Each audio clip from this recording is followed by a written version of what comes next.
The night shift at Metropolitan General was always challenging, but this one would change everything. I was just finishing my rounds when they brought him in, an elderly man, unconscious, wearing tattered clothes and carrying no ID. Another homeless case, Dr. Richards sighed, barely glancing at the patient.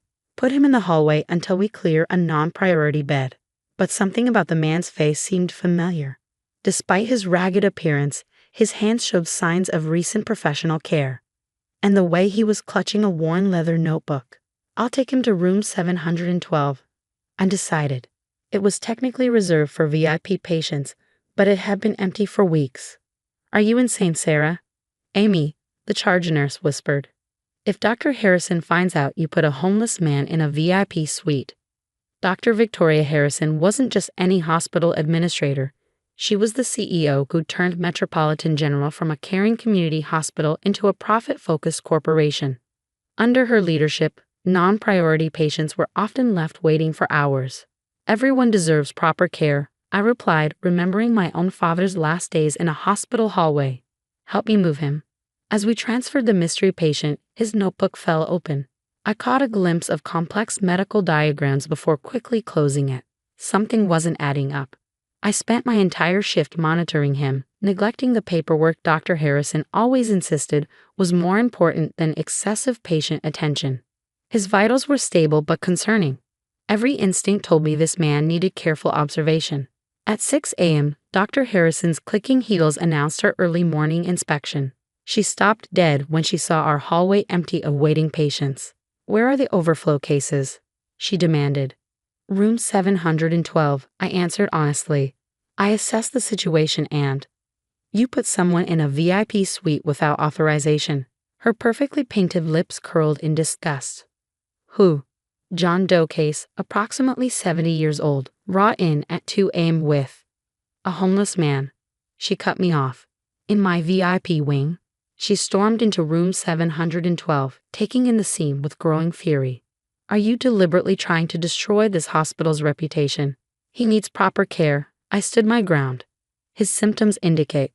Your job isn't to think, she snapped. It's to follow protocols, and protocol says non-paying patients wait in the hallway. That's not healthcare, I protested. It's not what Metropolitan General used to stand for. Used to? She laughed coldly. You mean before I turned this failing hospital into a profitable enterprise? Clear this room immediately and consider yourself terminated. You can't fire her for providing care, Amy spoke up. I can fire her for misuse of hospital resources, Dr. Harrison smiled. Security, please escort Nurse Chen out of the building. And move this person to the hallway where he belongs. As security approached, the patient's heart monitor began beeping erratically. I rushed to his side, professional instincts taking over. Step away from him, Dr. Harrison ordered. You're no longer employed here. That's when the patient's eyes opened. He looked straight at me, then at Dr. Harrison, and spoke in a clear, educated voice. Actually, she works for me.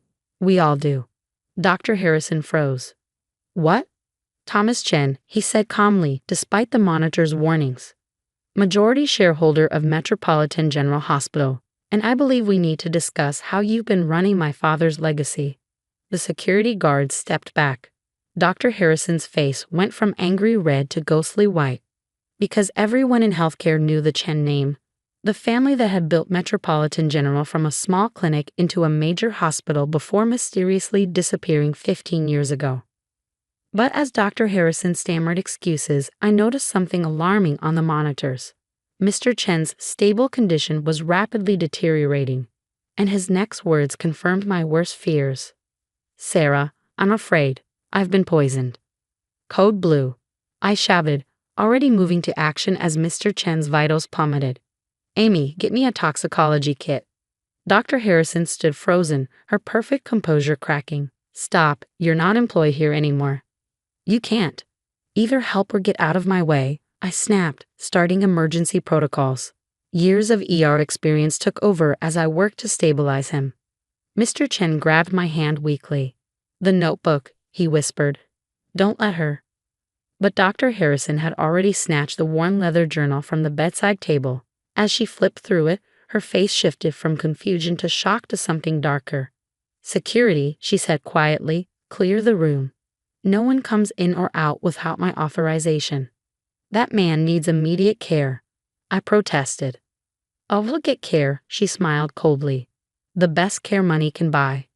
Just not from you. She held up the notebook. Did you really think we wouldn't figure it out? Thomas, that your little undercover investigation wouldn't be noticed. The security guards looked uncertain. Dr. Harrison, he needs medical attention. What he needs, she cut them off, is to understand that some things should stay buried. Like what really happened to his father 15 years ago. Mr. Chen's monitors were screaming now. But as I moved to help him, one of the security guards grabbed my arm. Not the hospital's regular security. This man wore an earpiece I'd never seen before. The poison, Mr. Chen managed between gasps. It wasn't just me. Check the general supply. Horror dawned as I understood. I've been noticing increased complications in routine cases over the past month. Small things, patients taking longer to recover, unexpected reactions to standard medications. You've been tampering with the hospital's medical supplies, I accused Dr. Harrison. That's why you changed suppliers last month. That's why you've been restricting access to the pharmacy records. She laughed, a harsh, unfamiliar sound. Tampering? I've been correcting a mistake. This hospital was supposed to be mine. Richard Chen promised it to me before his mysterious accident, but he left everything to his idealistic son instead. So you've been slowly poisoning patients, I said in disbelief, making the hospital look incompetent under the Chen family's ownership. Forcing them to sell, she finished smugly. The board meets tomorrow to discuss the hospital's future. Once they see the mortality rates, the malpractice risks. She patted Mr. Chen's hand almost gently. Don't worry, your death will be attributed to your homeless lifestyle. Such a tragic end to the Chen legacy. But she'd forgotten something crucial about emergency rooms. We never work alone. And while she'd been focused on me, Amy had slipped out during the chaos. The room's speaker crackled to life. Code black in progress. All personnel implement Protocol 17 immediately. Dr. Harrison's face went pale. No, that's impossible. That protocol was deleted years ago, was it? Mr. Chen's voice was weak but clear. Or did you just think it was? The light suddenly shifted to ultraviolet, revealing something shocking on Dr. Harrison's hands and clothes, traces of the very poison she'd been using glowing in unmistakable blue under the specialized light. But as security moved to detain her, she pulled out a syringe. Nobody move. One step and he gets the full dose. What she didn't notice was the slight smile on Mr. Chen's face, or the fact that his deteriorating vital signs had suddenly stabilized. Interesting syringe, Dr. Harrison, Mr. Chen said, suddenly sounding much stronger. But I believe you'll find it's filled with saline. Dr. Harrison stared at the syringe in her hand, then at the monitors showing Mr. Chen's stabilizing vitals. Impossible, she whispered. The poison was neutralized about 20 minutes ago, I explained, finally understanding. When I accidentally knocked over your coffee during the code blue. The antidote was in my ID badge dispenser, standard issue for all employees under Protocol 17. A protocol you thought you'd erased, Mr. Chen added, sitting up straighter. Just like you thought you'd erase all traces of what happened to my father 15 years ago. The ultraviolet lights continued to reveal damning evidence, blowing traces of various compounds on Dr. Harrison's clothes, hands, and even her designer handbag. You don't understand, she said desperately. Your father was going to ruin everything. His healthcare for all policy was bankrupting us. When he refused to change course. You arranged his accident, Mr. Chen finished. But you made one crucial mistake. Amy returned with a team of FBI agents, led by a familiar face. Dr. Richards, the dismissive doctor from earlier. Agent Sarah Chen, my supposed colleague, introduced herself. FBI Healthcare Fraud Division. We've been building this case for months. Dr. Harrison's composure finally shattered completely. The whole thing was a setup. Not exactly, Mr. Chen explained. We knew someone was poisoning patients, but we didn't know who. My homeless admission was a calculated risk to draw out the perpetrator. But Sarah, Dr. Harrison looked at me with dawning horror. She's just a nurse. Is she? Mr. Chen smiled. Or is she the person who first noticed the pattern of complications? The one who started documenting everything in that notebook you're holding? which, by the way, is transmitting everything you've said to the FBI.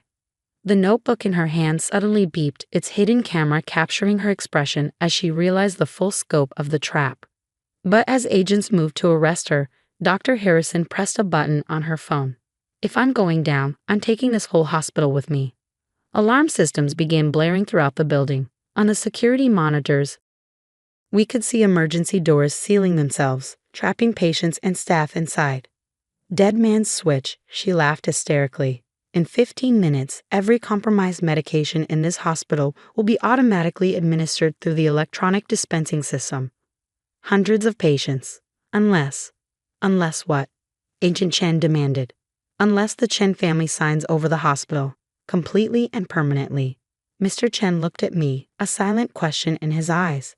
Because what Dr. Harrison didn't know, what none of them knew, was that I had one more secret of my own. "Actually," I said quietly, removing my nurse's ID badge, "the Chen family has already signed over the hospital." I pulled out another badge from my scrubs pocket, one that made Dr. Harrison's eyes go wide. "Sarah Chen, MD, PhD, Chief Executive Officer, Metropolitan Health Systems." "No," Dr. Harrison breathed. "That's impossible." "Not impossible," Mr. Chen smiled. "Inevitable. You see, Sarah isn't just any nurse. She's my daughter, and more importantly, she's Richard Chen's granddaughter." The pieces clicked into place for everyone watching. Why I worked every position in the hospital, from janitor to nurse. Why I cared so much about every patient. I wasn't just learning the jobs, I was learning my grandfather's legacy from the ground up. "The paperwork was finalized last week," I explained, accessing the hospital's main system with my true credentials. "Which means your dead man's switch? It's trying to access a system you no longer control." On the monitors, we could see the emergency protocols reversing, doors unlocking, medication systems returning to normal operation. "But your father," Dr. Harrison sputtered. "Richard Chen died before he could." "Before he could what?" I asked. "Change his will? Name you a successor?" I pulled up documents on the nearest screen. Actually, he did something far more important that night. He recorded everything. Security footage began playing, 15 years old but crystal clear. It showed a younger Dr. Harrison in my grandfather's office, demanding control of the hospital.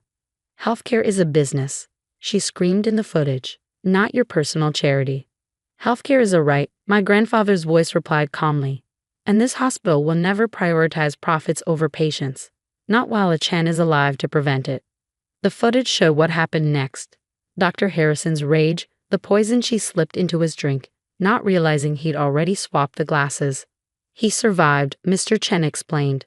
"Barely. But he knew the hospital wasn't safe while she remained in power. So he went into hiding, protecting his legacy until the right moment." And that moment, I stepped closer to Dr. Harrison. Was finding someone who could rebuild Metropolitan General from the inside out. Someone who understood every job, every patient, every detail of what makes a hospital work. The FBI agents moved in to arrest her, but Dr. Harrison had one final card to play. She pulled out another phone, a dead man's switch for something far worse. "One press," she threatened, "and every media outlet gets proof of patient neglect under Chen family management. Your reputation will be destroyed." I almost laughed. "You mean the carefully documented cases of neglect you orchestrated? The ones we've been tracking and correcting for months? Check your phone's signal." She pressed the button repeatedly, growing more frantic. Nothing happened. "Hospital rooms have excellent signal blocking," I explained, "especially when you know which frequencies to target." As they led her away in handcuffs, the morning shift arrived to find their hospital transformed. The homeless patient was now revealed as the long-lost Thomas Chen.